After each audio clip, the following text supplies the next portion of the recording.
When the last of the snow melted and the river swelled with the rush of new water, an otter emerged from the den where he had spent his earliest days. He was small, sleek, and curious, with fur the color of wet chestnuts and bright eyes that shimmered like the surface of the stream he called home.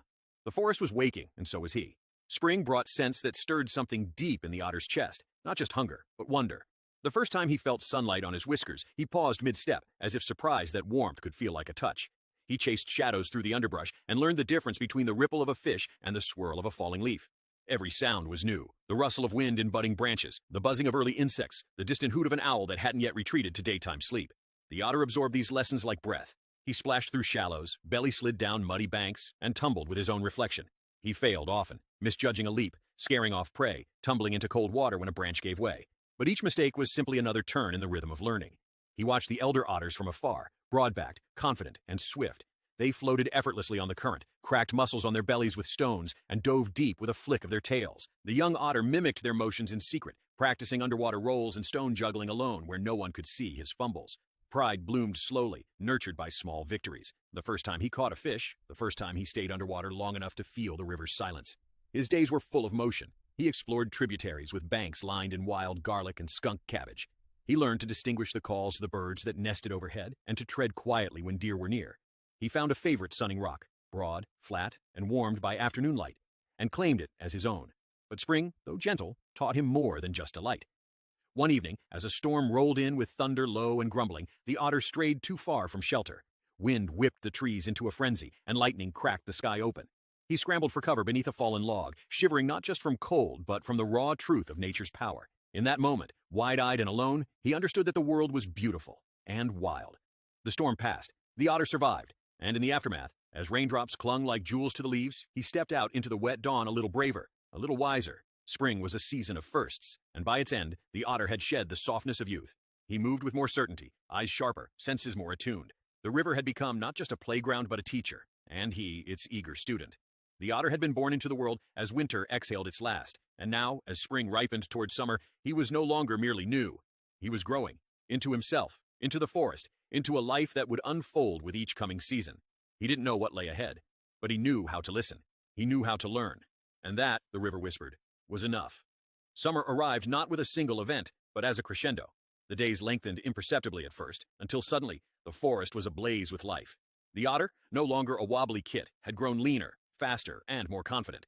His fur now shimmered with the gloss of health, and his body moved through water like a blade through silk. With the abundance of summer came a new rhythm.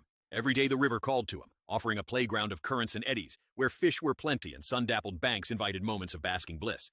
The otter became a master of movement, leaping from rocks with graceful arcs, diving for fish with unmatched precision, and swirling through water in spins that seemed choreographed. But summer was not just a season of ease. The otter discovered new challenges. Territories were marked, and rival males tested each other with displays of dominance. Raised tails, sharp yelps, churning water. Though still young, he learned to hold his ground, using both caution and cleverness. He avoided unnecessary fights but stood his place when needed, earning respect from others in the community. Food was plentiful, but competition was real. The otter became more strategic. He learned to track the movement of minnows, wait patiently by crayfish dens, and dive at just the right angle to catch eels in deeper pools.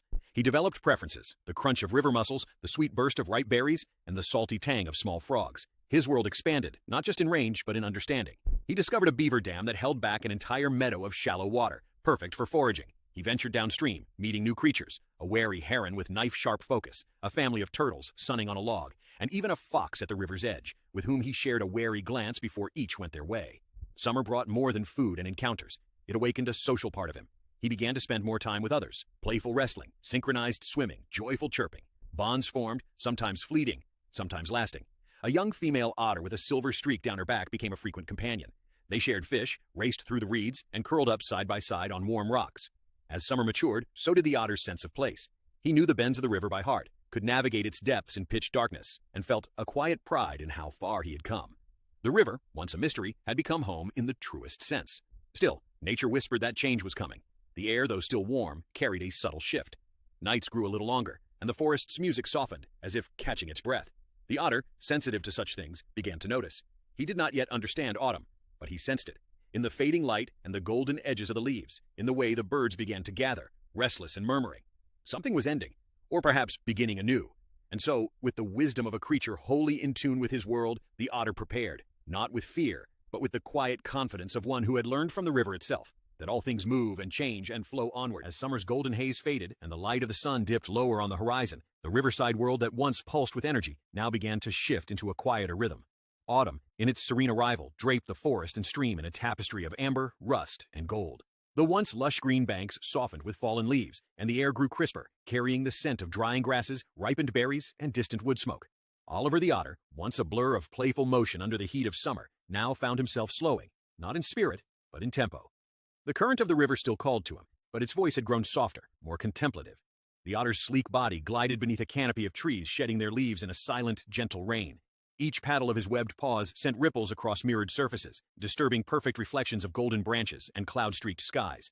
The fish remained, though they were fewer, and Oliver learned to move with greater precision and patience. No longer chasing for sport, he now hunted with careful intention, storing energy for the colder months ahead. He began to stash food beneath riverbank crevices, a small but instinctive preparation that echoed through generations of otters before him. The abundance of summer had passed, and the time of reflection had come. During these autumn days, Oliver's world felt more introspective.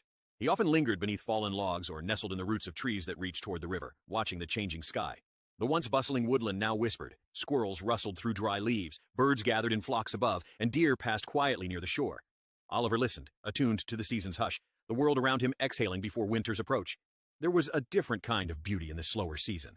The river sparkled not with the intensity of summer, but with a muted, burnished light that painted the otter's fur with warm copper tones. He played less, but observed more, watching leaves swirl downstream like tiny boats, or resting on rocks still warm from the day's sun. Occasionally he would look skyward as if pondering something only the river knew, something ancient and cyclical. Autumn taught Oliver the grace of stillness. He no longer needed to chase every splash or dart through every reed. There was peace in watching the world turn, in letting the current carry him rather than resisting it. It was in this season that the otter seemed most connected not just to the river, but to time itself, aware that the days were shortening and change was inevitable, but unafraid of it. Nights grew longer, and mist often curled above the water like a ghostly veil. Oliver would curl into his den earlier, his soft body wrapped tightly for warmth.